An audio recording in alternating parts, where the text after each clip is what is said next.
host of this Global Weather Enterprise Roundtable. I'm joined here in the studio by my guests, 6 women with long and varied experience in working in meteorology and related fields. They have diverse background of national meteorological, hydrological services, the public sector, the private sector, United Nations system, development, research, academia, and media. First of all, a very warm welcome to each of my 6 guests who will now introduce themselves to you.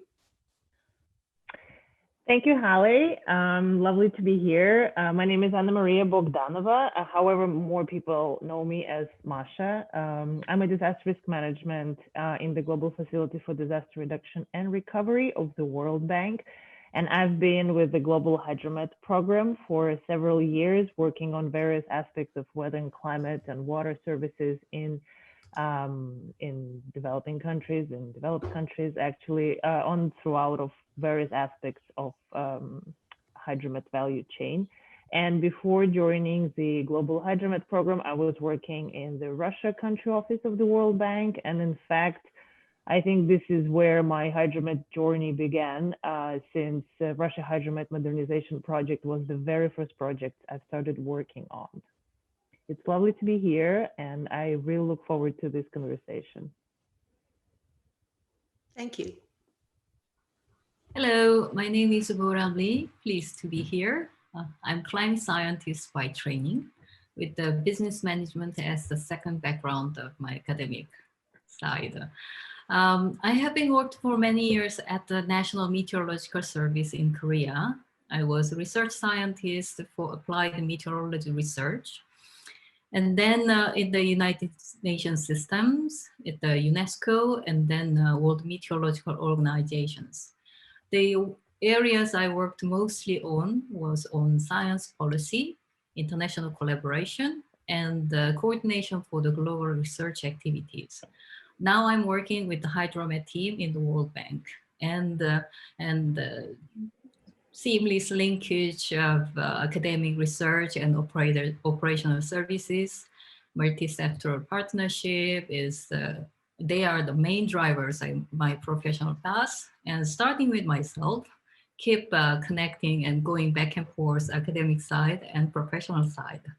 Very excited to be here and look forward to our discussion. Thank you, Boram. Hello, everybody. My name is Claire Martin. I'm clearly British. I live in Canada, however, and the bulk of my career has been here.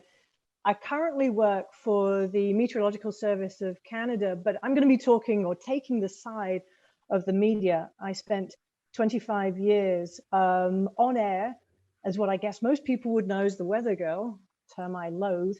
So I'm going to talk more about that, the challenges that we face in the media, the perceptions, and how hard it can be for women to break into that industry and actually be perceived as somebody quite academic in their work. Thank you, Claire. Hello, my name is Hanneke Schuurmans, clearly Dutch. I'm a leading professional in climate resilience, working for Royal Haskoning DHV. It's a private company operating worldwide. And I have a background in hydrometeorology. I did a PhD in that, and since 11 years, I've been working for this private company, first doing projects around the world, mainly focused on early warning systems for droughts, for floods, but also climate assessments. And since 2 years working on digital services, so also suddenly dealing with, well, the digital side of society. So looking forward to the discussion, yeah, because there's a lot to do for women still. Thank you. Thanks very much, Hanneke. Hello, my name's Maria Perrone. I am Business Development Director for the civil space sector of SAIC, Science Applications International Corporation in the US. And I've spent a majority of my career doing weather in the private sector, most of it, and doing weather services as well as government contracting for large programs. So right now I am, for the last 10 or 15 years, it's been in the aerospace side of the industry, of the weather industry, putting up satellites and whatever. And really happy to be here with the other ladies, and looking forward to a really nice discussion this morning. Thank you, Marie. Thank you. Hello, I am Shiromani Jayawardena from Sri Lanka. I am the Director of Meteorology in Forecasting Division, Department of Meteorology. I have 6 years experience as operational forecaster and 7 years experience as aviation forecaster and 5 years experience as Deputy Director in Climate Change and Research Division. And thank you very much for giving me this opportunity and looking forward for the discussion. Thanks very much, Ramani. Just a few words about myself. I'm Hale Kutwal. I'm a meteorologist by background with expertise and specialty in public weather services and service delivery. I developed the public weather services program of WMO and worked in that area for several years while I was with the World Meteorological Organization. Now I work with the World Bank as part of the teams working on development and modernization of national met and hydro services. So again, a very warm welcome to this great group of women who are with me today.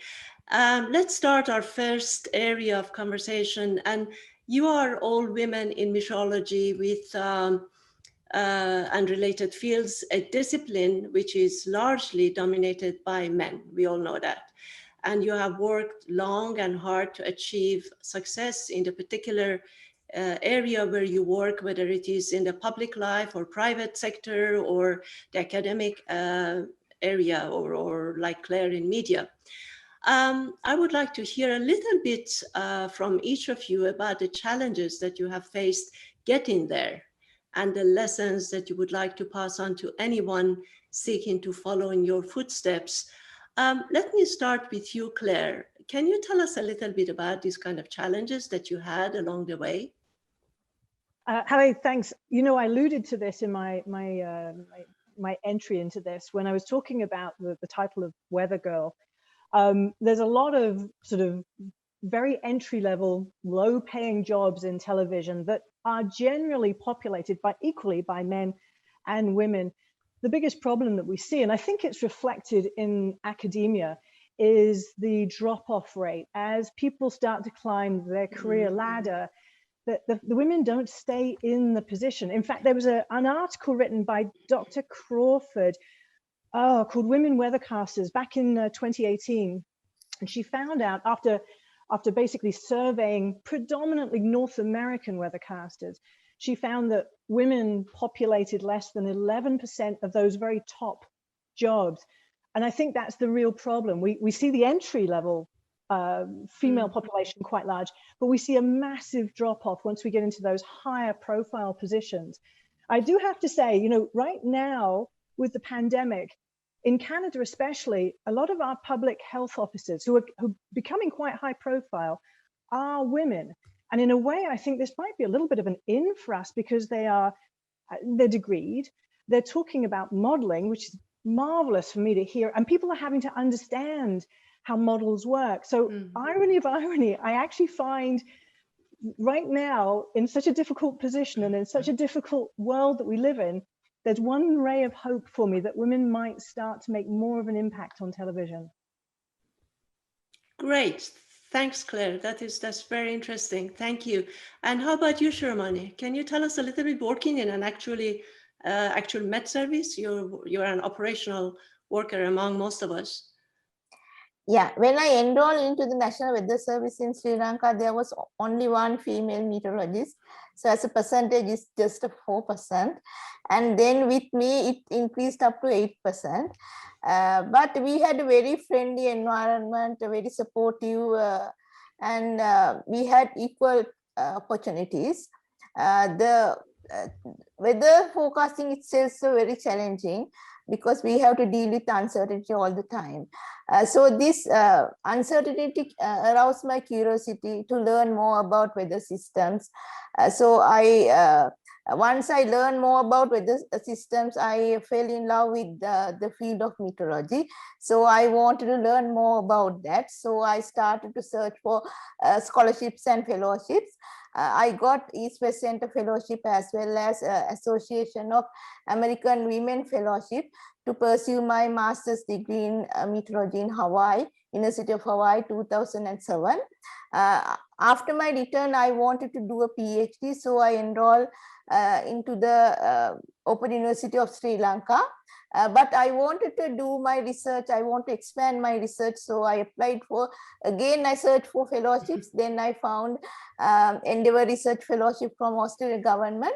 So part of my PhD research was, I had a chance to do it at the Center for Australian Weather and Climate Research. So I had to face many challenges. One is in operational duties, we have to do night shift. So doing night shift is challenging at the beginning, then I used to that. And then English language is another challenge because my primary and secondary education is in local language. Then other thing is how to balance my personal and professional life. That also a challenge. Other thing is during this 22 years of my meteorological career, I had to work in different areas from very short range forecasting, seasonal forecasting, and then I was involved in preparation of future climate projection for Sri Lanka by downscaling 6 CMIP 5 models. So I have like to work in different areas from very short range to see climate change prediction up to 100 years. So that also a challenge. Sometimes I had to work 2 areas at a time, while I'm doing working as aviation forecaster. I also work as a seasonal forecaster also, and my PhD also I did part-time. So that also a challenge, how to balance between my official work and education. Thank you. That is really interesting. You've had a very full life and your hands full with working and studying at the same time and everything. Let's take a look at this from the point of view of research and academic world. Boram, what are your views? Because you are mostly, your background is in research. Yes, speaking of academic sector, well, Claire already mentioned that in academia, there has been long been a kind of pioneering role to really, promote the women's stronger presence and leadership. And even now, we can find like those systematic support. For example, the gender equality in academia and research, what we call GEAR. They provide even the monitoring tools and advice to the research organizations and universities on how to set up the gender equality plan or like measure the real impact and so on. But, to look at the reality, probably I will just start with my own experience. I studied meteorology in the university in Korea.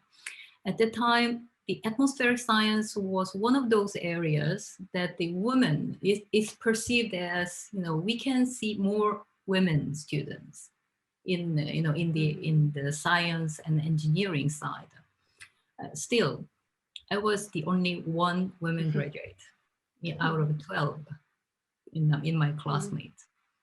But somehow in the advanced study, in the master's course, in the PhD course, we tend to retain like certain portion of women researchers at school.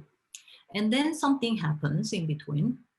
When we are looking at the lecturers and the professors level, until I graduated for the master's, we had only one full professor who was a woman.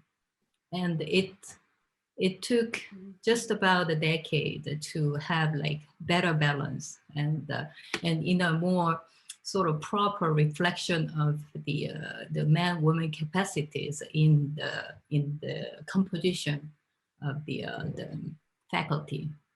So this is something about we can think about, you know, what is the reason for this dropout rate in the middle. Yeah. And so going back to my own experience again, for a researcher, in fact, I made rather unconventional choices through my career path. I started as a research scientist, as I mentioned, and then after a couple of years, I decided to turn to the international science policy. And then usual way of going into like the other domain that way is like, you know, applying for a job for the related field upon the recommendations and so on. But instead of that, actually, I went through the competitive process and exams in the international side in the United Nations system. And open competition, thinking back, was in a way a good way to get around this sort of a prevailing bias, because that bias did exist in both sides in the area of science or in the international bureaucracy that I was getting into. But as a proof of this open competition actually gives a merit to deserving people, was that in my year intake of this junior professional exam, 60% was women who were successful. So I was one of them. And then I was privileged enough to really find a place to enjoy my work, enjoy my great interaction with colleagues. And a lot of achievements were duly recognized, granted promotions and so on. I really enjoyed my career so far. And but I have to mention that it's really not without everyday difficulties.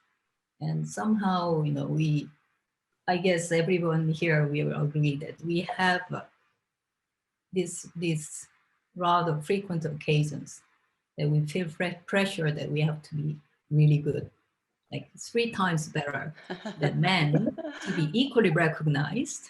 And in fact, this is not me who was saying it. It was my first boss at the UNESCO who told me at my entry day, saying that, yeah, you have to be 3 times better.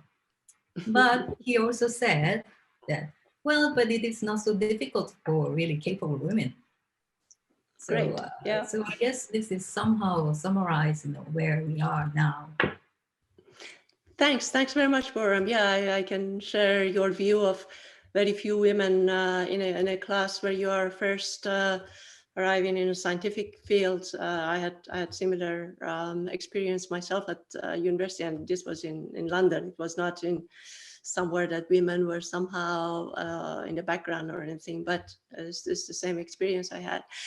Let's move on to you, Hanneke, now, because you're involved in research work in the private sector. So you can look at this experience, your experiences are from both of these perspectives. What were the challenges that you faced in this area? Yeah, thank you, Haley. Yes, indeed, I'm involved in research work, and I've worked for the university and research institute in the starting of my career.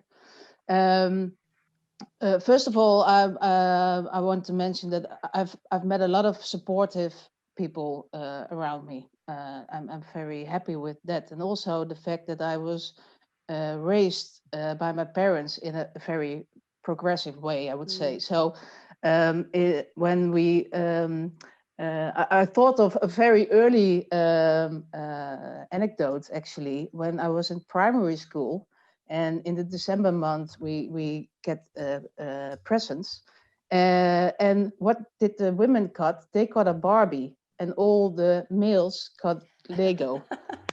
And I remember I was so disappointing and angry. So I was crying, coming to my mom, and said, "Oh, I don't like Barbies." And she threw them away, and she said, "You will get Lego." So I think this is very, very important, and we will come back to that one, I think, later on. So I have not had any challenges in that sense. I think we have come a long way as women, because if I hear stories from my mother, but also women who are 10 years older, they were advised not to take the mathematics, for example. That was not the case for my generation.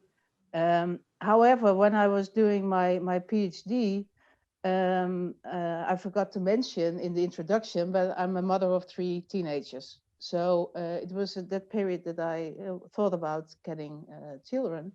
And it's never a good timing, I would say. So that was one of the challenges. And if you, I mean, first of all, you have to be able to get them, but if you make the decision, so to put it, to want to have children, it's just biologically that we are then not capable of working for a while. You're not able to travel. I mean, nowadays we're in a COVID situation. Yeah, well, you can see by the screen, everybody's working from home or elsewhere. But that also meant you couldn't travel to get to know each other during the conferences, etc. So in that sense, women are put behind already a bit besides men. And there were older, so my professor was very stimulating. He himself had 3 young children and he never stated something about it, but there were other professors who said, well, it's strange that you are getting a child during your PhD because you should be dedicated to your research work. But then when? So as Claire also mentioned, I think we lose too many women along the way. So I'm now active in this field for 20 years. So since 11 years, I've been working for Royal Haskoning DHV. And I'm very happy that in our company, it's taken very seriously also, not only gender, but also diversity in general. So we have set targets for that. That's very, very good. Very happy with that. But if I look at, I had some meetings already today. Dominantly men, sometimes only, I'm the only female. And I'm already used to it. So it's just the fact that sometimes people mention it, you think, yeah, indeed, I'm the only woman. And I think, because I will quit my story for now, but I also believe that there are 2 sides of the story. On one hand, we should get rid of the unconscious bias and face that women have these challenges.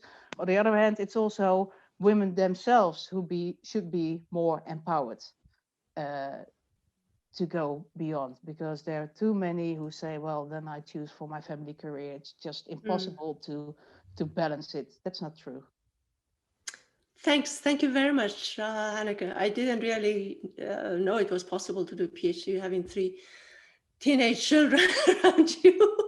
Well, at that time they were born, so it was a very good deadline, actually.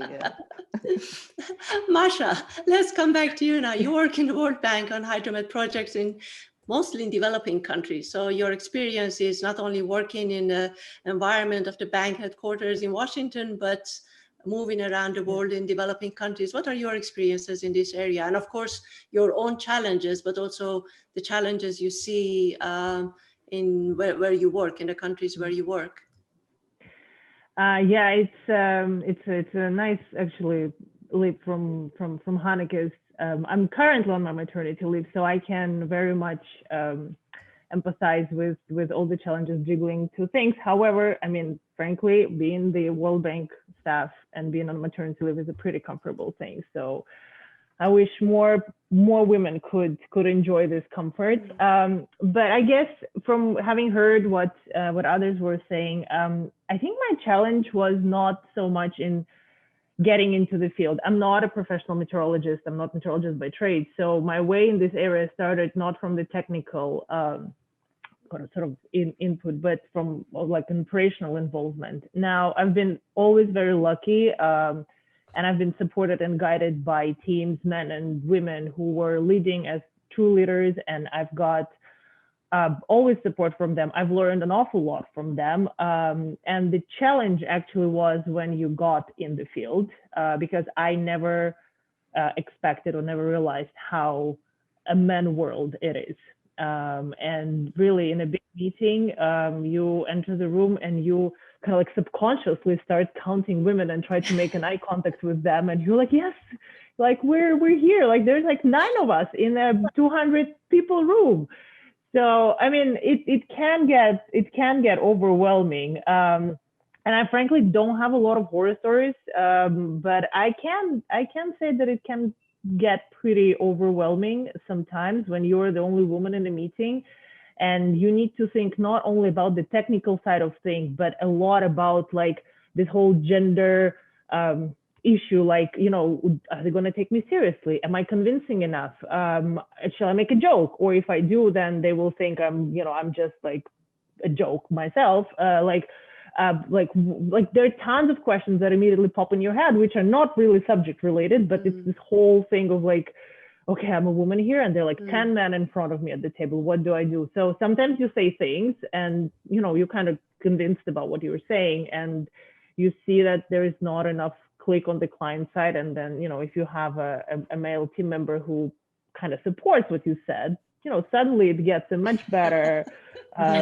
reception in a way. But I was thinking about this like male female ratio that I've seen, and in developing countries, not only in the developing, in some quite advanced countries. Sometimes I think when you go to the what we say sometimes to the field, like to the more technical non-managerial positions in med services, you see a lot of female observers, forecasters, young IT specialists, very bright girl, like amazing. But then when you go to the meeting with the management, you don't see that balance. You see way more male. So there something is, you know, I don't want to say something is broken along the way, but there might be some, you know, some truth in that. yeah. And being like coming from the World Bank perspective, I mean, World Bank in that sense is a very advanced organization. So we do take gender very seriously, and the bank really, what we say, walks the talk. And I was thinking what makes it different, and I think it's on the one hand, like it's literally sometimes the conditions, the working environment that we have, the working environment that satisfied our needs. We have all the comfortable conditions. We have comfortable maternity leave policies, and by the way, paternity leave policies as well. We have flexible work schedules. We can accommodate for family needs. You know, we're paid equally, but on the client side, sometimes it's surprisingly, but they don't even see gender as a problem. When you start talking about like, okay, so you have, you know, you're an institution that provides education, but you don't have dormitories or you don't have bathrooms for female. How are you expecting female to come and join your institution, and how comfortable is it for them to learn and to study, like when they have to think about things like that, like basic needs? I mean, it's not just meteorology, it's actually much wider than that. So I don't want to go into many challenges with it, but this is like in a nutshell. I'm pretty sure there's going to be more along the conversation. Thank you. That's really interesting. Yes, I think we share a lot of the things that you say. All of us have experienced those things. Now, let's finish finally with the private sector, which of course is a key component of the weather enterprise. Maria, you have had a long and varied career in the private sector related to meteorology. So let's hear from you about your experiences, particularly from the private sector perspective. Thank you, Hallie. So I started my actual career in medicine, actually.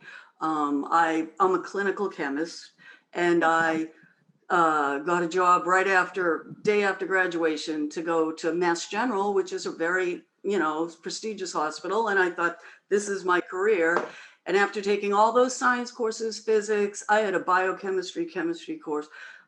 I was standing in a lab pouring serum into little tubes, into little cups. And I thought, oh my God, I'm going to do this for the next 50 years.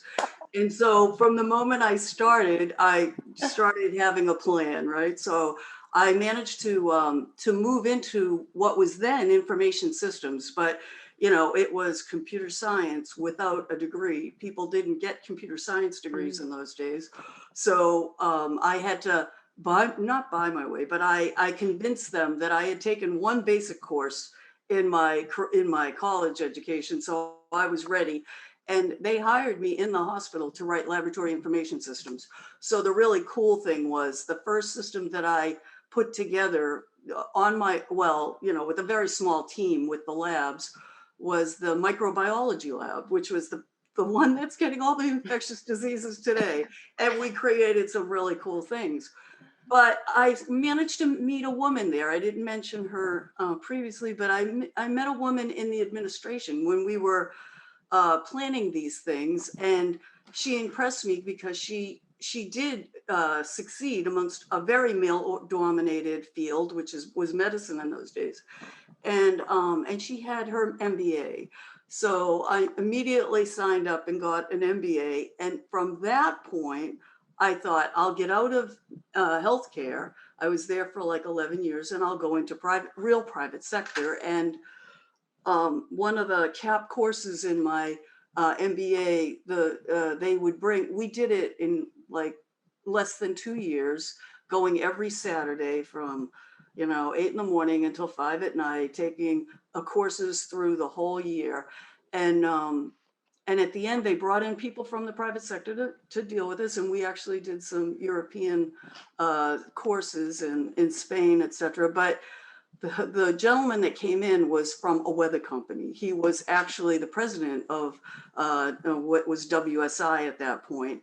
And at the end, he realized I was leaving my former career to go somewhere else. So he offered me a job. And I thought that was really weird because I had a chemistry degree. I didn't know meteorology. Well, I didn't have a meteorology degree. And I said, why are you doing this? He says, well, you know computers.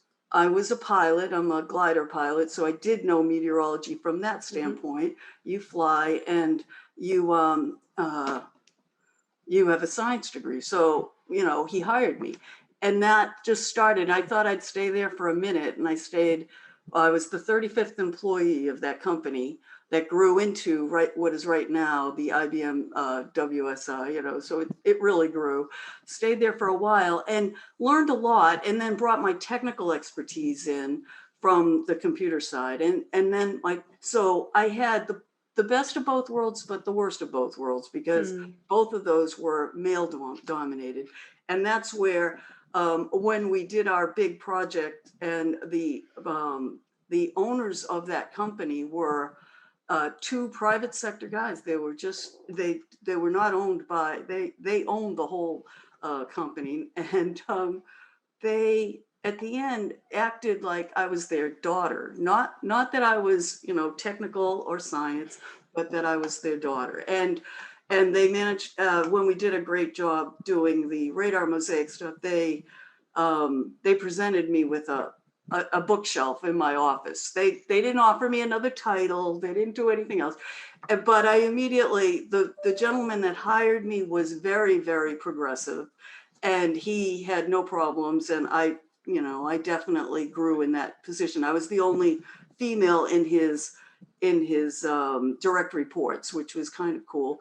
And and from there I went on to another company that had a female, a husband-wife team owned them, AER, and they were so amazing because I was in with 99% of the people that worked there were PhD scientists. They were amazing.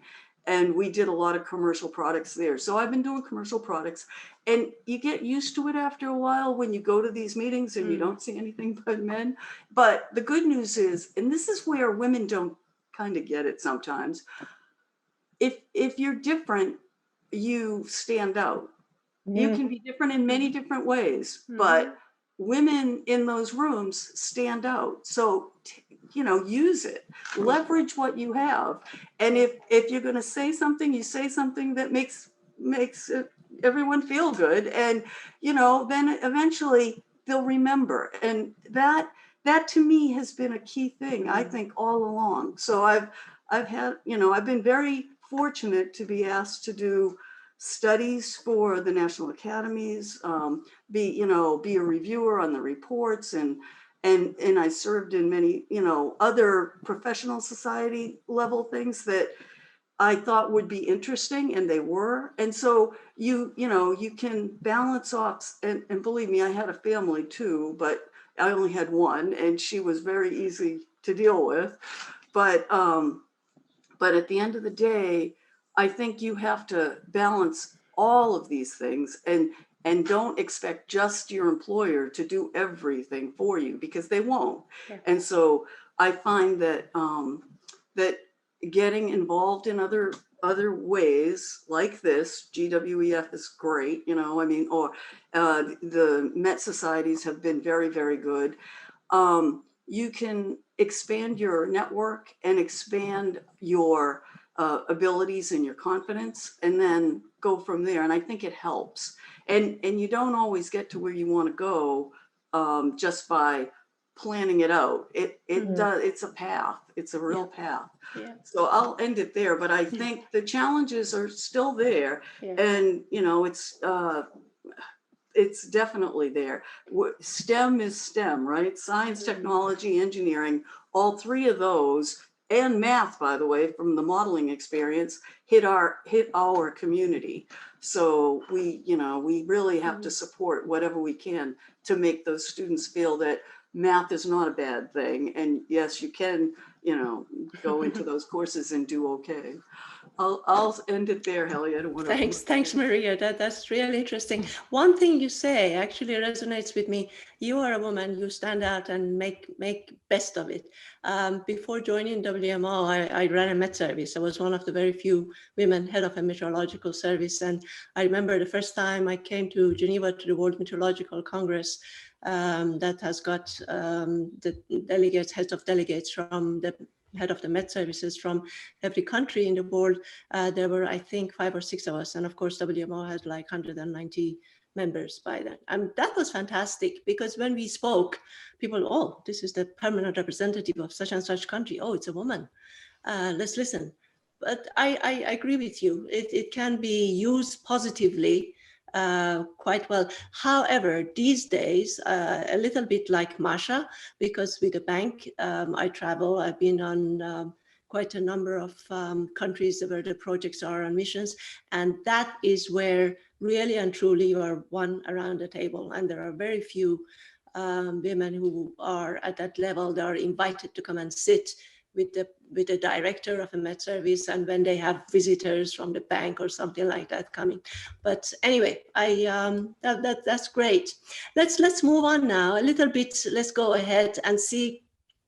So quite a lot has been done already in at many different levels across various organizations to increase the participation of women in meteorology and hydrology in the last about 3 decades or so, I would say, to retain them and to promote them to senior levels. The United Nations system, WMO, World Bank, as well as governments, academia, private sector, etc., as we have heard also, they've all introduced policies, declarations, recommendations in this field. Let me just tell you a little bit about my own work, all the years that I was in the WMO system, what happened there. You may recall that in 1995, historic commitments on advancing women's rights were made during the Beijing conference, big conference on gender was held in Beijing in China. And that was actually it was a historic event for many of us. 2 years later in WMO, I organized an international expert meeting on participation of men and women in Bangkok. And this event, which was the first of its kind in WMO, it actually started and sparked the whole beginning of data collection on the participation of men and women in WMO activities. And it also resulted in adopting an initial set of recommendations for how to improve the situation and participation of women in these fields. And prior to that, I ran the first WMO survey to collect some baseline data to help shape the dialogue and the meeting, among the participants of the meeting. And the results of this survey were actually very sobering. They showed that the women were very underrepresented in meteorology and hydrology. And then I organized a second survey on participation of men and women a few years later in 2001 to see what progress has been made since '97. And sadly, we saw not a significant change in the overall participation. Women were remained drastically underrepresented in WMO activities, and they were much more likely to serve in a support category, as we have heard also just now from my guests, and then a support category than in positions of decision making or policy making. Even when they were fully qualified for those positions, but they were not serving in those positions. In 2003, then I led the preparation and organization of the second WMO conference on women in meteorology and hydrology, and this was held in Geneva. We had over 200 women participated, and the purpose was to assess progress and see, also develop some strategies for how to go forward. In this conference, actually, some of the things you have said resonates very well, because we heard over and over that there is no shortage of women entering the field. Science altogether, but particularly meteorology, the problem and the challenge was retaining them and for them to go higher. And this is where we had very good talks given on glass ceiling and how to break the glass ceiling. And the women who were very capable, they would come in, they would spend the years, they would go through the whole system, but rarely manage to kind of shatter that glass ceiling and rise above it. And after this conference, then as a result of this conference, in fact, we formulated the WMO policy on gender mainstreaming, and it was adopted by the World Meteorological Congress in 2011. And after that, it even got streamlined into the Executive Council, which is the executive body of WMO. And there was a panel of experts on gender mainstreaming was set up. And I worked with the members of this panel. Our job was to oversee, advise, and report on implementation of gender mainstreaming activities at all levels of WMO. In 2014, we organized a conference on gender dimension of weather and climate services in Geneva. This conference was a little bit different. It explored the linkages between gender and issues such as disaster risk reduction, public health, water resource management, agriculture. Again, how all of these areas of main services delivered by mainly meteorological, hydrological services, they are different for different gender. And in this conference, I was very fortunate. I was very happy. I was leading the segment on public health. And this was the last thing I did in WMO Secretariat before I left in 2017. That was my last involvement. Organizing all of these activities, these events, they were very challenging, and some of them very much so.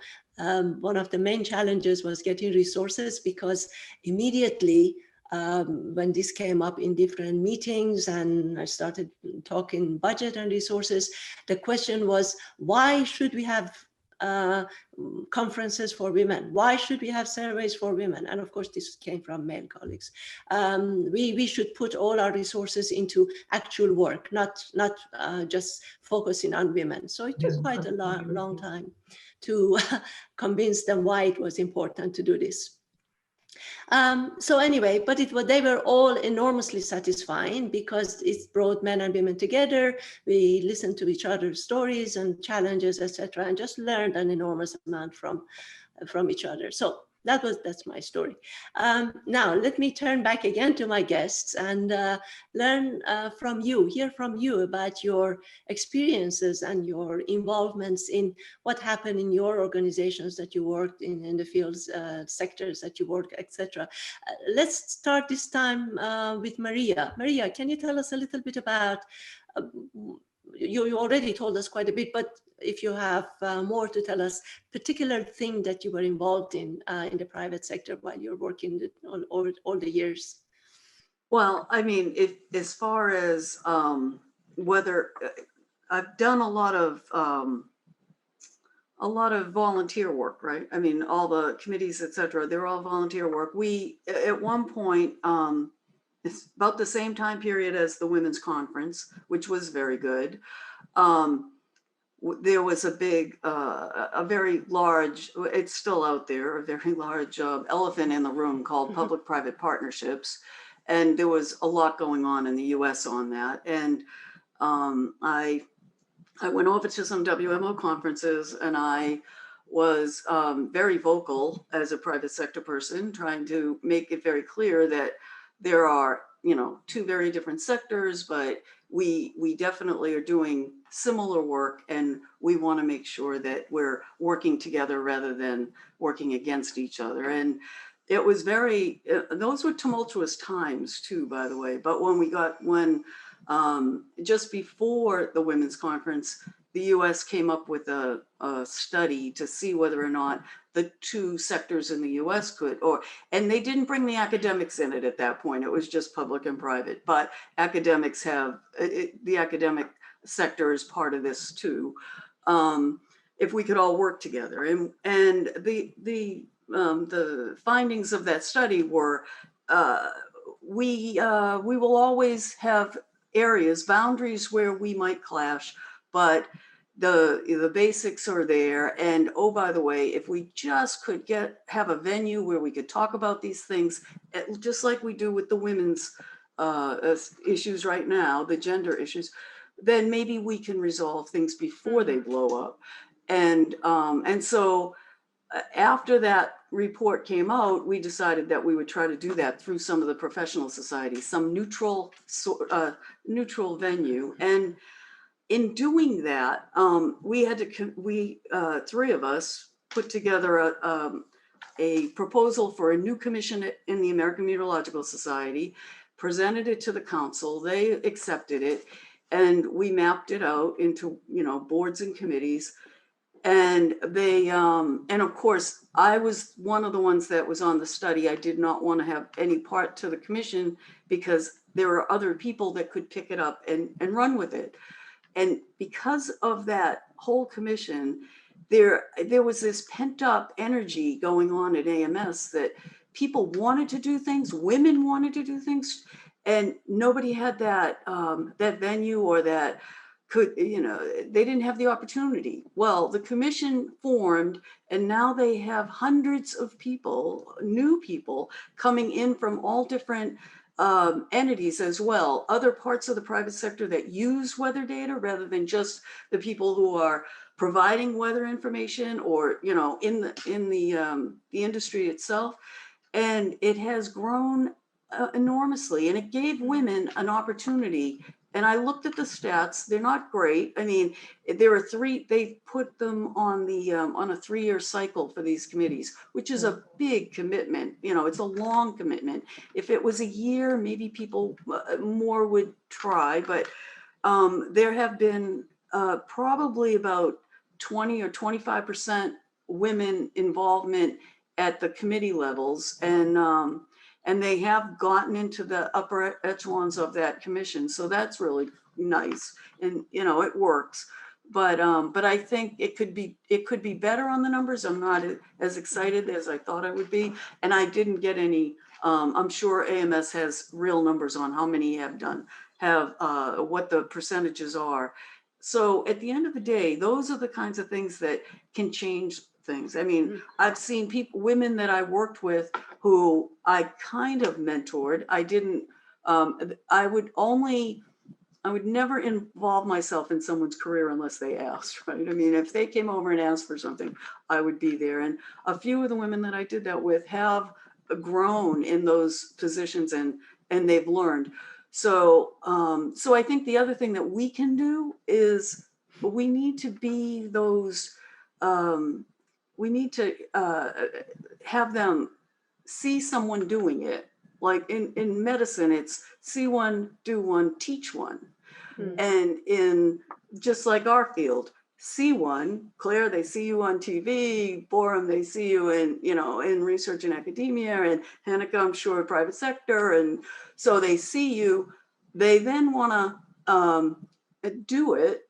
And then they can go out, and it just proliferates. And Hallie's been a great asset for women as well, in that she's been very, very visible at WMO, and there are more there now too than there used to be in the past. So at the end of the day, I think that's kind of what we can do.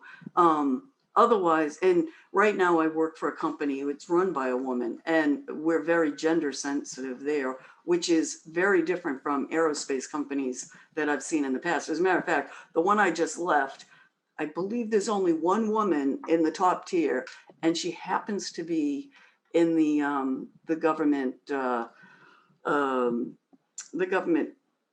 area, you know, like she's the liaison for the and I think she's more of a lawyer than she is anything else. So at the end of the day, it exists, and we have to just keep going. I think we understand that. Anyway. Thank you. Thanks very much, Maria. How about you, Masha? Tell us a little bit about what's happened, or what have you been involved in bank or before that, or? Yeah, I guess I'm sort of on the beneficiary side of the bank's gender policy in a sense. The bank has definitely gone a long way in its gender policies, both internally and externally. Several years ago, the bank has adopted gender strategy that looks at things like removing barriers to women's ownership, enabling women's voice, removing constraints for more and better jobs. So these are kind of like the key principles that the bank applies, looking sort of like for the external program. So making sure that the funding and the technical assistance that the bank is providing, that it kind of creates opportunities for women, allows women to benefit, allows them to kind of play equally with men. So the internally, I guess the gender equality has been taken also very seriously. Today we have a lot of bright women on managerial positions, those who lead and inspire. And one interesting thing that in addition to this kind of like formal, sometimes, you know, somewhat affirmative actions, we also created a lot of kind of like informal groups and informal spaces for women. Like, for example, we have an informal group called Women in DRM, Women in Disaster Risk Management, where we can all get together and, you know, identify, discuss common challenges, look for solutions. There is a mentoring program that is available for everyone in the bank. And it also takes into account the gender angle if this is something you wanna work on.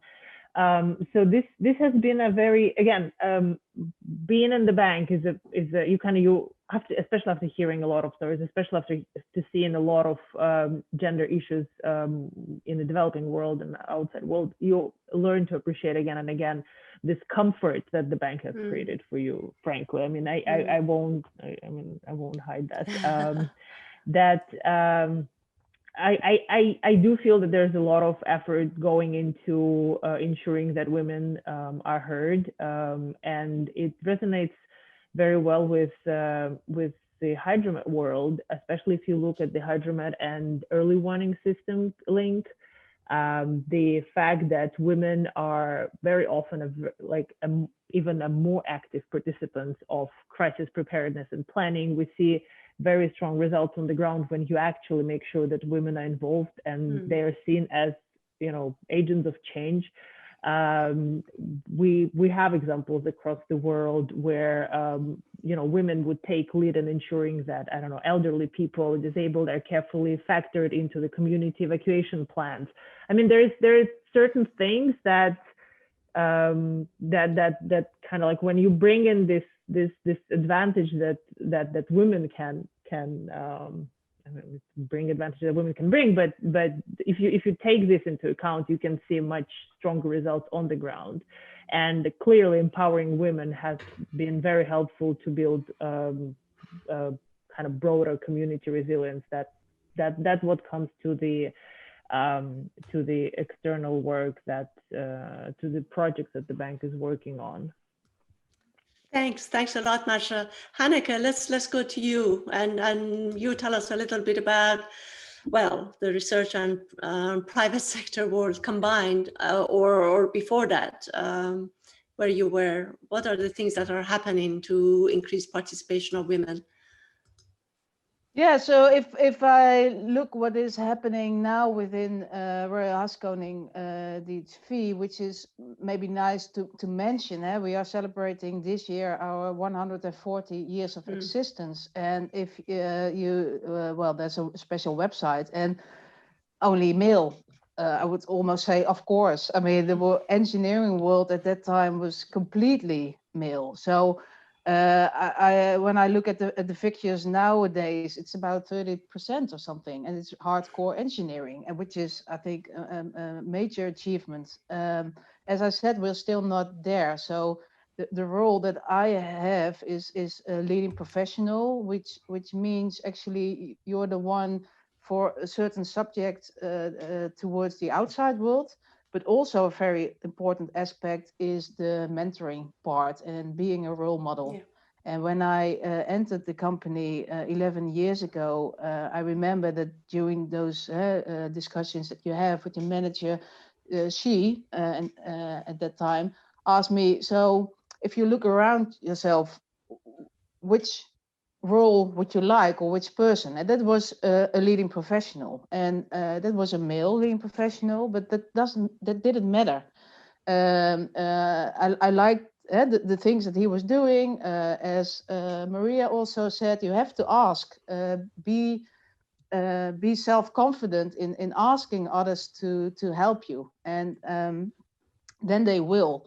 But when I was put there as a leading professional at that time, there were 40 people selected, and only 2 of them were female.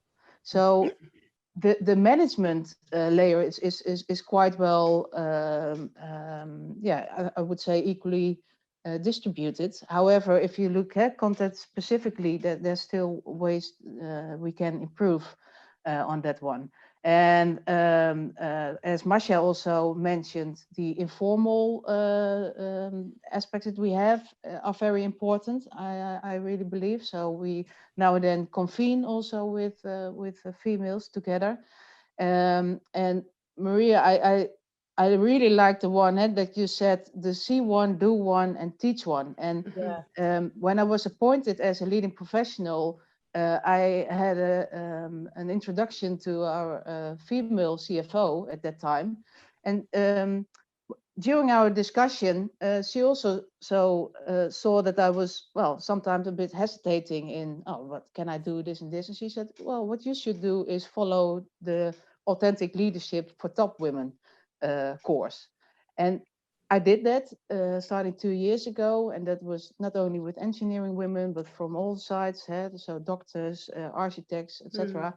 But I learned so much from there, because there's a lot of things I think we all need to better understand and acknowledge. And one of them is that women in general behave different than male. So, for example, looking at the vacancy with 10 criteria, and there a woman would say, but there's 2 that don't match what I've done in my experience. While a male probably would, hey, there's 8 that I matched. Let's apply for that one. And so, and giving that self-confidence, and that's not only for female, but in general, I think women need it more than men.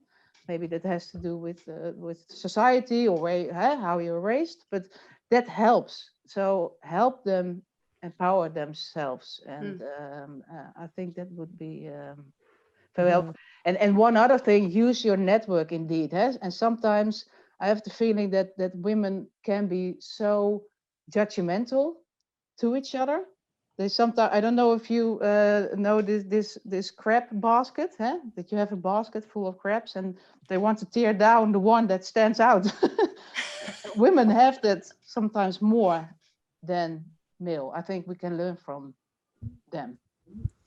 That's very interesting. Thank you. I must remember that crab basket. Shiromani, can you tell us a little bit about, particularly from the point of view of working in Sri Lanka, which you have told us you really feel that there has been quite a lot of good equality, but still, did you have to take part in anything that either your Met Service or any other organization does to increase the participation of women in this field? Yeah, actually, during these past 2 decades, women's participation in National Weather Service in Sri Lanka has increased from 8% to 40% right now. Even at the top managerial positions like directors and deputy directors, we have 4:6 ratio right now. So I think it's a remarkable improvement. And I am the only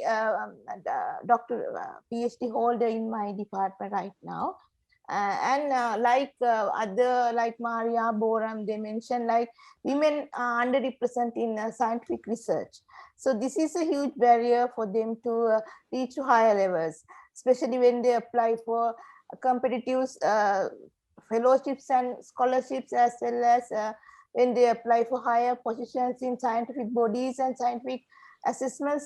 This will be a huge barrier for them. So in 2015, when I was the deputy director in research and climate change, I started one journal, Sri Lanka Journal. This is the one, Sri Lanka Journal of Meteorology. And actually, we have first volume, we had 10 scientific publications. 60% first authors are women. So I'm really happy about that. In addition to that, actually, I was a member of IPCC Gender Task Force, which was established in 2018. Our target is to develop a framework of goals and actions to improve gender balance in IPCC, as well as address gender issues within IPCC. Through series of teleconferences and surveys, we prepare this gender report and submitted to the IPCC 49th session. And at IPCC 52nd session, that panel adapted IPCC gender policy and implementation plan. So these are my involvements. Well, great. That's great. Thank you. Boram, how about you? Okay, I guess I will just pick up on the point that Halle just left in your brief the review of our activities. So after this gender conference, now it's about like almost 2 decades, we are systematically collecting the information and monitoring the status of the women leadership. And so I've been doing it, at UNESCO and then in WMO, on checking and monitoring how much of the leadership, the research leadership. So they are like, having committees and the coordination groups and the expert groups, and how much percentage are women of these.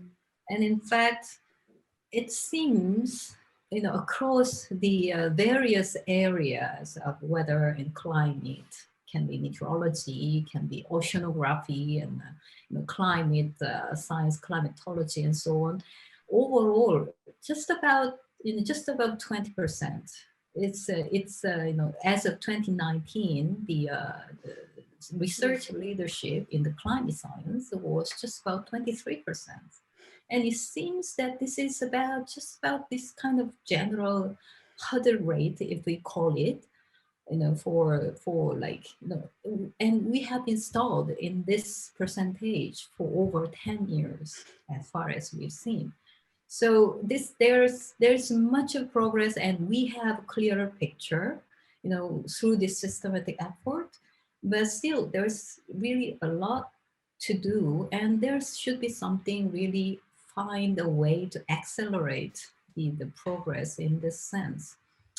But nevertheless, okay, the percentage stays, but still one of the notable progress, in the recent days, or let's say a recent couple of years, is this bottom-up effort for man-woman co-leadership in the research activities. So there are a lot of those global research projects used to be like led by an eminent scientist that happens to be mostly man. And then now it's a kind of very strong push not only from the top to down, but bottom up, that it has to be like co-leadership, because there are equally excellent scientists, women scientists doing great work, and in an academic world, in a way, their achievements are sort of objectively recognized through their publications and their work. So this has been more systematically pushed over years, and we see now a lot of those global projects are led by co-chairpersons, often men and women, and in fact that made a lot of differences. And it is also, obviously that's been very well supported by many academic societies in the countries like Maria just mentioned about in case of AMS and so on. And this is probably, to my mind, that this is one of those key activities we really have to push forward and wherever possible to extend our effort. So, and then going into this, let's say the organizational, like the organizational aspect that we face at work day to day. Like, I guess I spent probably the longest time in the World Meteorological Organization, so I'll just use it as an example. So Halle talked about this gender conference, and really the significance of the gender conference was to bring, to openly discuss the issues, and by bringing issue, not just like this is an elephant in the room, but we talk about it officially and openly. That was one of those sort of pushing points, to really push people to think about, okay, what is wrong in our culture, and this, I think, bringing that openly on the table and push people talk about it. This is already the big starting point, and in UN system, WMO was well recognized, in fact, for this continuous effort. Like UN Women specifically mentioned the WMO, that we we phrase the effort to bring the cultural bias openly in the agenda, in the international agenda, and but as we know, how much of this is actually embedded in reality. In the same year, so that was 2017, that 2019, that I was involved in this kind of the systematic collection effort. And at the time, WMO announced that, let me put my number correct here. WMO announced that like 33% of managers, professional level, and almost toward tending to the larger percentage, near to the half of the professional are women. In fact, if we look at the details of these statistics, the managers level, so higher professional category, P5, and the directors level, which is equivalent to the C-suite in the private sector, it's just about 19% in the professional category, the managers, and even less, 14%. And that's only 4 women, 4 positions out of 27 positions of directors are women. And this hasn't been changed.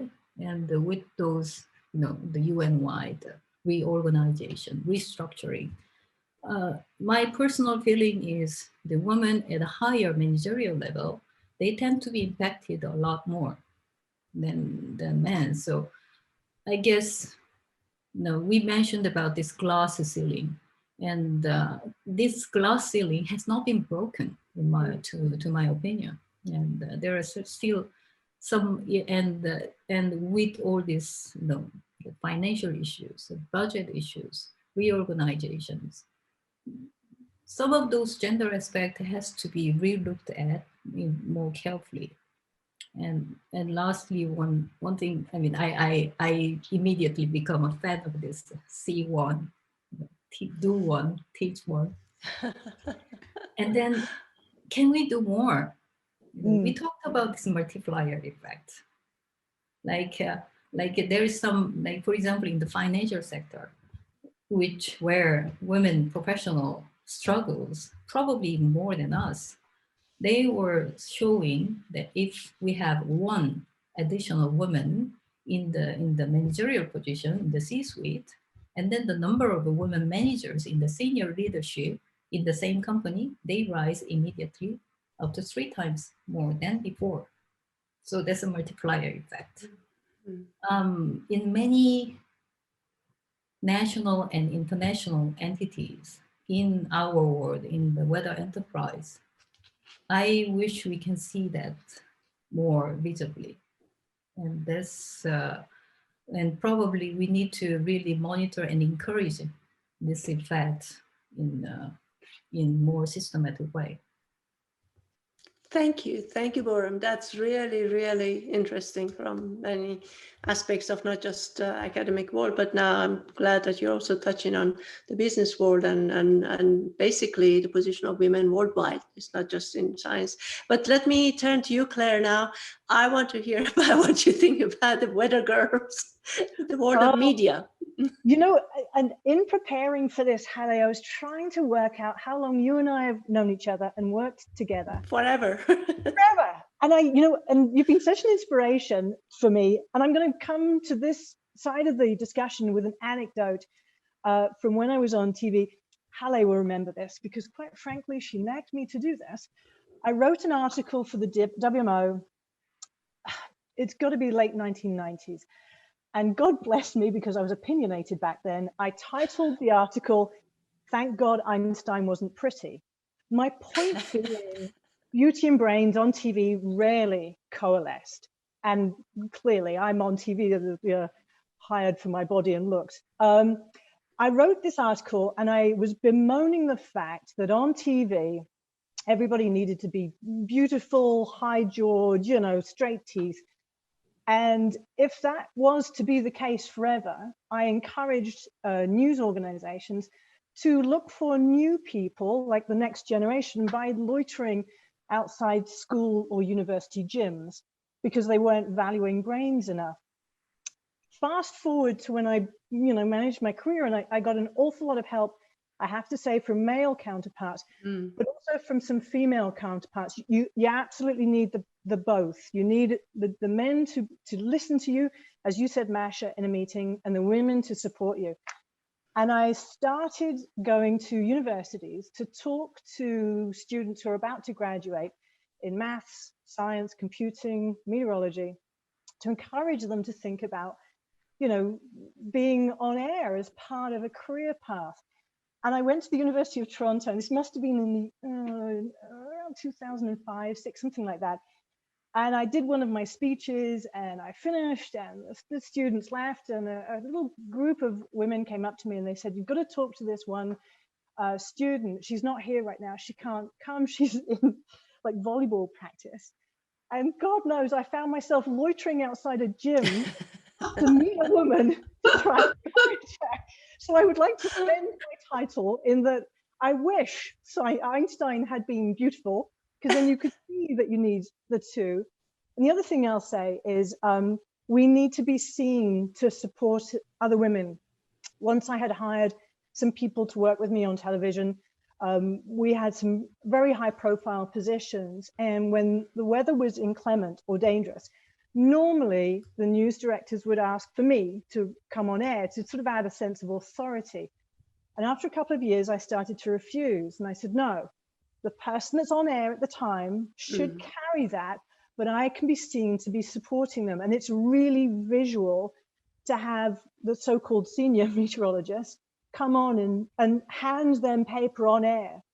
Visually, it says, I value my staff, they're as good as me at the job, and I'm going to support them doing the job. So I think there's the covert support and then the overt support. That's fantastic, Claire. I think I think like some of you, I've come across women who are not always that generous towards other women, and well, you can't generalize, but I think that might happen among men too. But I think somehow less among men. They are sorry. They're basically men. They become more competitive in actually the work that they're doing. Women become competitive with each other. So there's a bit of a difference there. Anyway, let's move on now. Okay, so we have heard all the things that have happened, all the things that have been done. Let's now take a look ahead. After everything that has been said and done, let me ask each of you, if you can tell me what else do you believe needs to be done that is still outstanding to increase the participation of women in science, in meteorology, in hydrology in the future. Let me just go around the table quickly, and this time maybe we start with Hanneke. So what else needs to be done that has not been done in your view? Yeah, thanks, Haley. I think quite a lot has been said on what should be done. So empowering women, I think also provide them courses on leadership, teach them how to do. But what I think, and it was not mentioned before yet, I think it also helps if organizations set targets. When I started my career, I always thought that's rubbish. If you just, it doesn't matter nowadays if you're female or male, just work hard and you will get there. And that has changed. I think just in general, whether we are now talking about the engineering part or meteorology or just in common, I think we lose in general too many women, and setting targets I think is necessary, but on different levels. So set targets also on sea level and on the juniors, because you want them to be able to grow along the way. And but the drawback of setting targets is that it becomes a KPI, and it's that's what I experienced also in my organization. That's one thing, but it's also about cultural behavior. How do you deal with each other along in teams? And for me, that's very important as well. Besides the thing that culture changes. And as I said, we acknowledge that we all are biased. People who say I'm not biased, you are.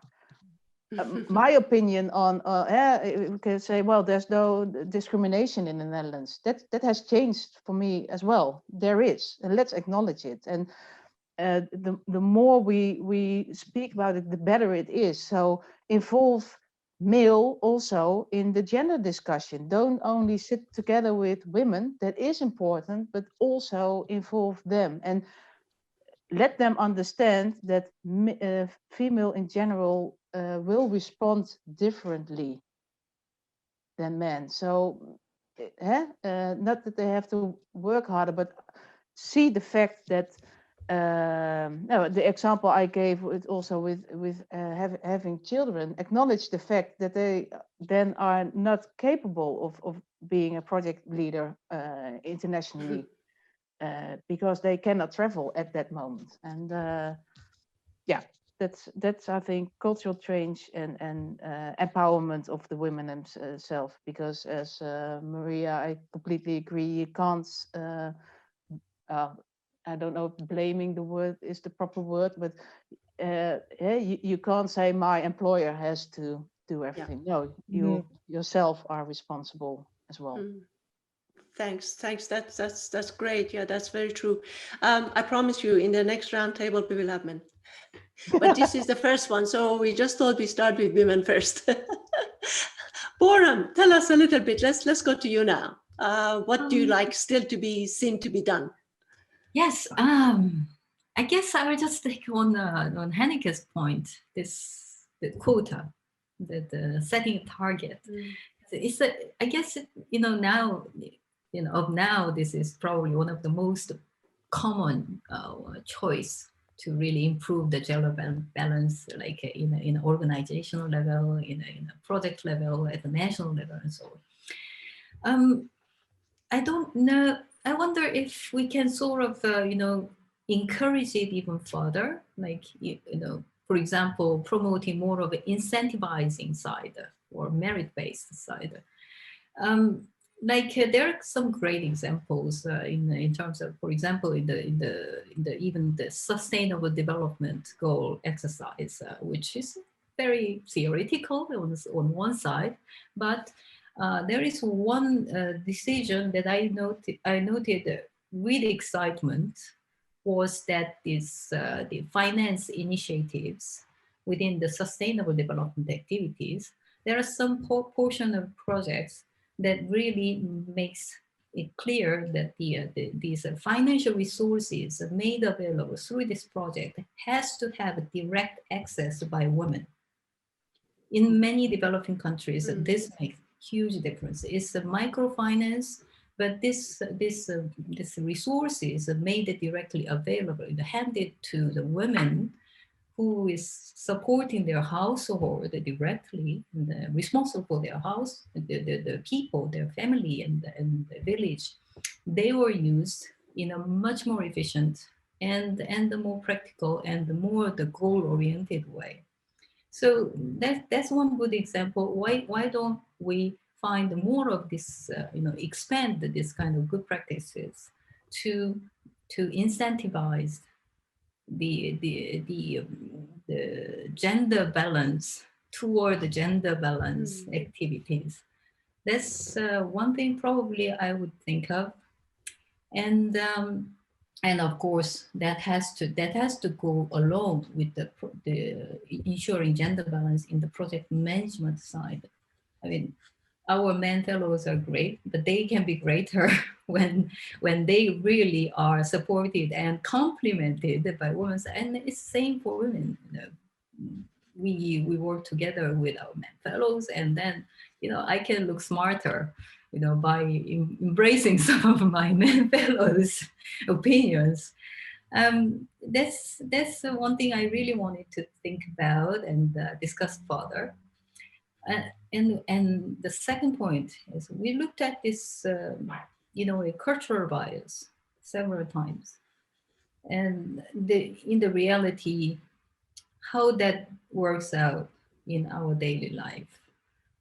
In fact, in many cases, many occasions, day to day at work, the gender issue just does not come alone. It comes also with ageism. It comes with racism in some cases. And the gender issue, in fact, just deepens those problematic side of those issues. And in a way, our gender discussion is like, those the worldwide dialogue, like Kale organized before. And in a way, on the way forward, we need to think about this more carefully and really try to pinpoint why gender is really critical, like why gender is the key factor to raise our efficiency in our development project. And so on. This probably that's something we can do immediately. And well, when it comes to people, I guess it takes time. I have this story that I very often remember it with pain and share a lot with people.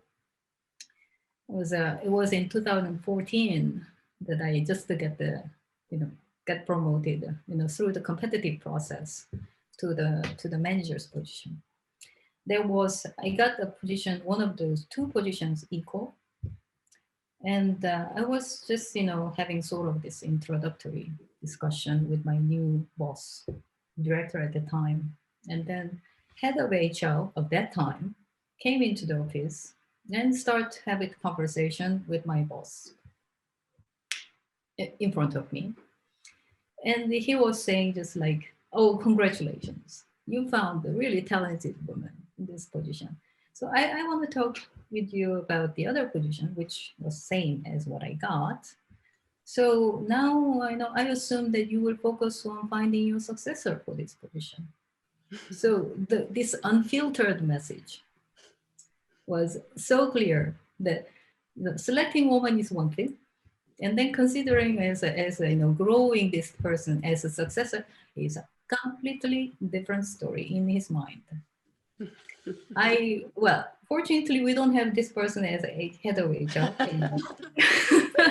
And I do hope the general perception and understanding on the gender issue and overall on the interest of the organization would have been improved.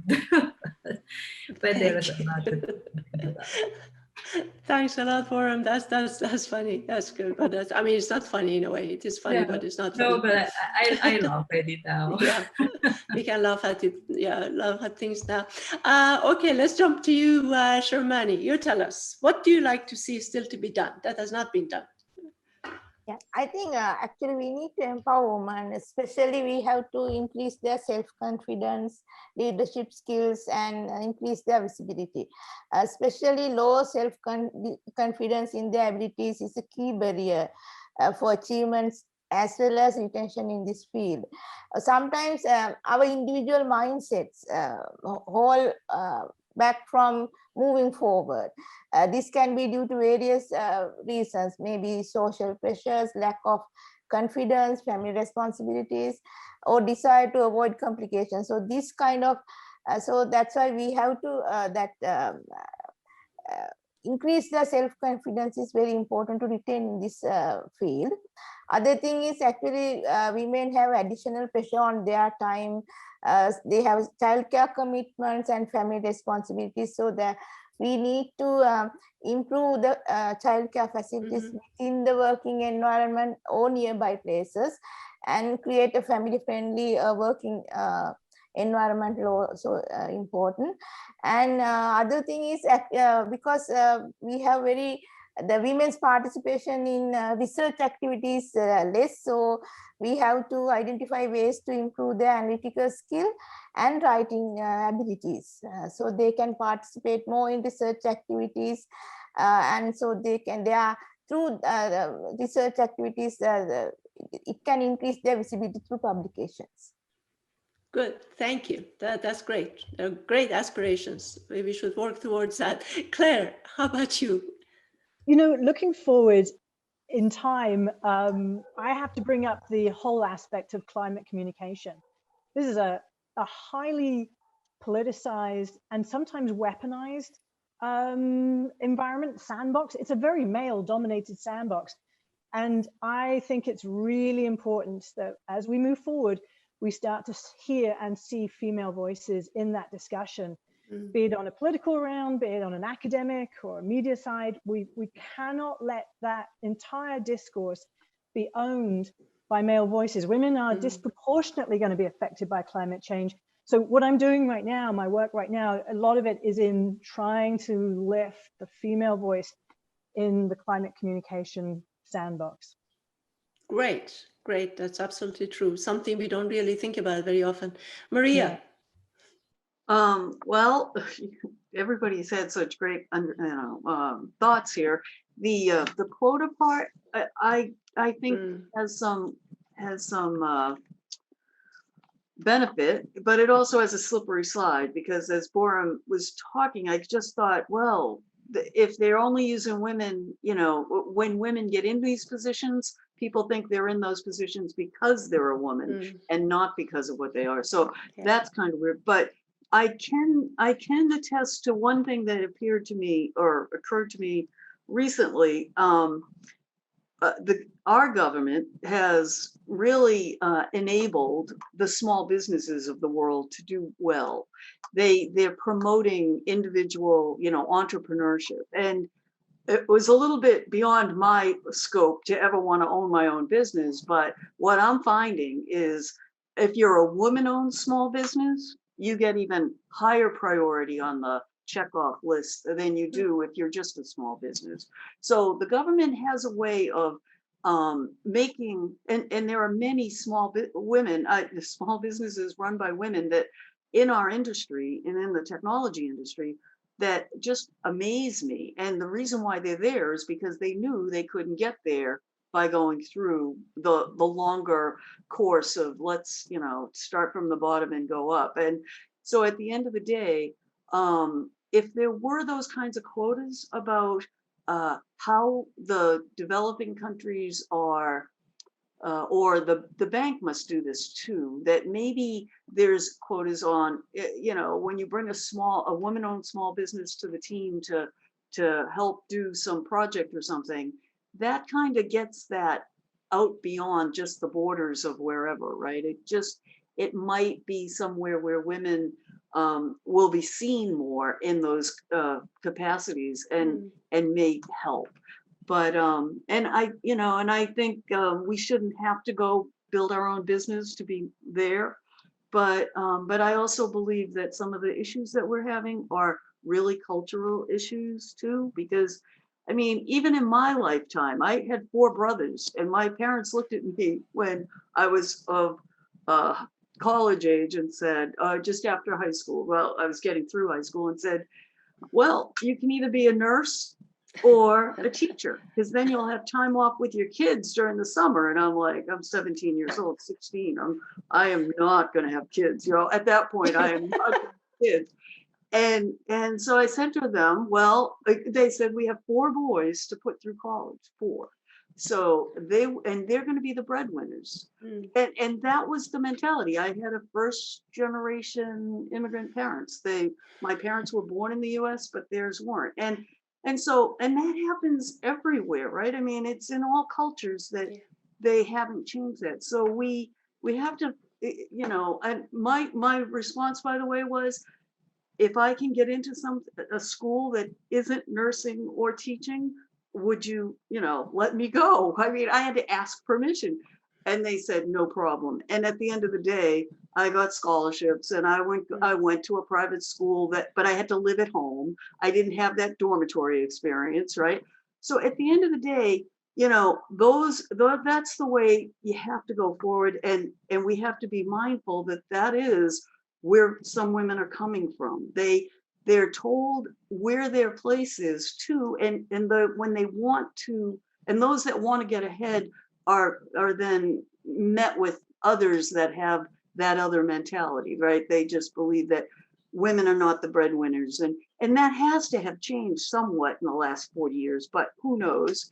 You know, I mean, it's not dependent on that. So in any case, I think maybe we can do more, and I would just suggest that we continue to do these discussions and I think that can't stop. I mean, it has to come up. And then one other place where women are very powerful, during that conference that Hallie referred to, one of the women from some part of Africa, I don't remember what country it was, unfortunately, she said that women were responsible for the water issues in their country. And everybody just kind of like, why? And she said, because the person that goes out with the container to go find the water to bring it to their house or their village is a woman. And they're not told that some of that water out there is, you shouldn't touch it. You know, you're drying up the wells or the hole. And so they never get that communication. So there's no communication going down to the people who are making a difference. And as a result, there's water issues. So that rang a real strong thing about bringing women into that community and making that sure that they were getting the same message that everybody else was, not just expecting. So little things like that. And it just boggled my mind that we could have that kind of disconnect, because it was a woman doing a job that she does every day to feed her family, to keep, things going. So at the end of the day, if we're not communicating, and the men were basically running the show in all of those areas, so there. But in any case, I appreciate the time and great discussion with everything. Thanks, Maria. This brings us nicely to Masha and the world of the World Bank and what else you like to be seen done there. But some of the issues I think Maria touched on probably are familiar to you. What Maria said, just like at the end of her speech, very reminded me. I think Christine Lagarde said it at some point when she was the Minister of Finance of France. She said that if it had been Lemon sisters instead of Lemon brothers, the world might look very different today. So but I think if I have to look forward to something, I would try to narrow down to maybe a few points. I think there is a lot on education, and we touched upon that today. We have to address the issue as early as possible, in fact, before it becomes an issue. And we're not talking only about educating from the young age to avoid the whole Lego Barbie drama, but we have to build awareness among our peers to make sure that we all are on the same page. And if something didn't happen to us, it doesn't mean that there's no problem, you know. If I have to narrow down more to the sort of like hydromet spectrum of the problem, I think demystifying the field would be one way to put it. I think hydromet services still perceived as a very manly world, but from what I've seen so far, there's literally no job in meteorology that cannot be performed with excellency by a woman. And in fact, sometimes, and I believe that some things can be done better by a woman. Here's unconscious bias from my side. But seriously, I mean, if we talked about it before, women are disproportionately affected by climate change. Knowing how to talk to women sometimes is better performed by other women. But I mean, it's something to keep in mind. And I think one important point that I want to make is that we have to keep talking about that. We have to keep working on that. I'm afraid this is one of those topics that if at some point we think that, okay, we've sorted it out, we've resolved it, we're balanced and women have same opportunities as men, I think this will be the moment when we're going to start sliding back, and very rapidly. And, you know, unfortunately, society has shown that, you know, it can slide back pretty fast, pretty far. So I think this is one of the topics that constantly has to be present on the agenda and has to be addressed. This is probably my few takeaways. Thanks, Masha. Okay, now we have just one last thing I would like to ask each of you. If you can tell very quickly, you have made a lot of points about the past, about what else still needs to be done, but I want your own hope or vision for the future of women in science in general, and in meteorology, climate, and all that in particular. What would that be for those who are going to follow us in this field? Say 1 or 2 points very quickly.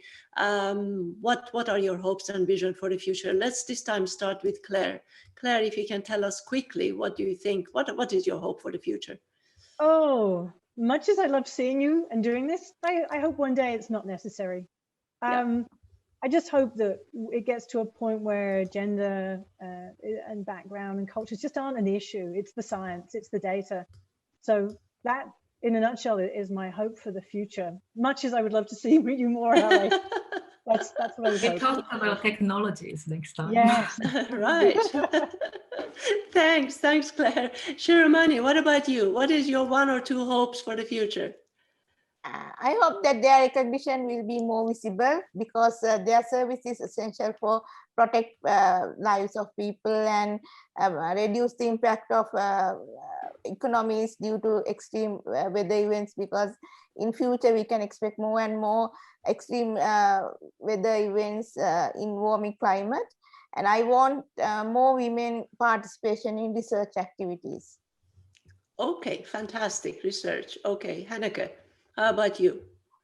Yeah, so currently we are in this pandemic, and one thing is clear, climate change is happening and we will be affected. So as Claire mentioned, get there, women, go get there in that space. And it's about data, but it's also about getting that data as information. So it's about connecting the dots between not only meteorology and hydrology, but also information technology and software and others. And I think women can play an important role because they can make the connection and can make the difference. And I also hope that next time I'm in a meeting, there will be a male being asked the question, so how do you combine your career with your family? No. Well, you can ask that question. I will.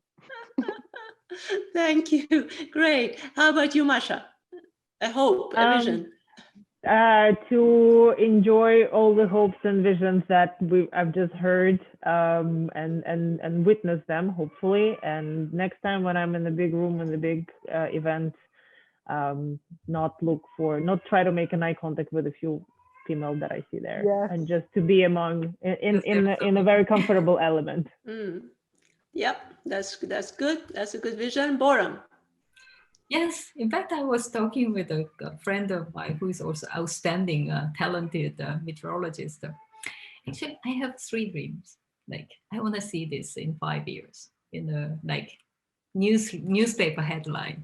But first, meteorology selected as preferred subject choice for women students. And second, so many women CEOs and their activities highlighted, especially in the private sector, in the weather enterprise. And lastly, and I guess we can try it even from now, there's a Woman in Weather Award, which is as privileged as like L'Oreal UNESCO for Women in Science, but more popular for the public. That would be really nice, wouldn't it? That's a very nice vision for the future. Maria, lastly to you. Well, I would like to see that the next big meetings that we have, whether they're at WMO or whether they're, at one of the professional societies where we have private sector and public sector together, that the women at the table outnumber the men. I mean, that would be wonderful. And it isn't happening quickly even with us. I just realized we've never had a female weather service director in the US. We've never had, there are a few other positions that women just never have been there. And we've gotten them up at the hill level, the administrator level. But that was just to please the politicians. But there haven't been any in the civil service side. And I'm looking at the regional directors, and right now there are no women there either. So yes, the public sector needs to improve, and the private sector needs to be right there with them. So. Great. Okay, Claire, I promise you, even if it is not for this we get together, we will find reasons for getting together. It doesn't have to be for this. Look at this. While we've been talking, the sun has risen here in Canada. That's kind of there a great you are. That's great. Okay, so this has been an absolutely great pleasure to have all of you here today in the studio to hear about your experiences. Very, very interesting. Some little bit not so encouraging at times, but then we all have hopes for the future, which is fantastic. I would like to thank all of you for sharing your views on the past and hopes for the future with us, and hundreds of other women out there who are working and contributing to meteorology and hydrology all over the world. I hope that this discussion, this conversation can be inspirational, and especially for younger women who are following us in our footsteps, and encourage them to make a career in the global weather enterprise.